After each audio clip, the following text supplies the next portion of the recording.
এই যে আমাদের শর্মিলা এখন নৌকা বাইছে, দেখো কল্যাণী শহর থেকে এসে নৌকা বাচ্ছে এখানে।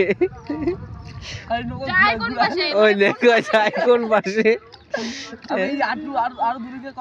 নৌকা খালি ঘোরায় না। হ্যাঁ এবার এই পাশে যা, ওই দেখ উঠতি।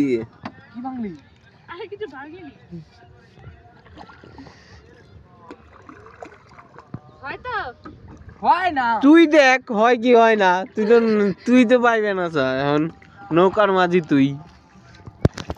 এমনই তো করে, এমনই তো করে। তুই কোথায় নিস মারের দিকে, ওইখানে নিবি তো। হ্যাঁ ঘোড়া ও একবার ওই পাশে বসতে লাগে। আমায় না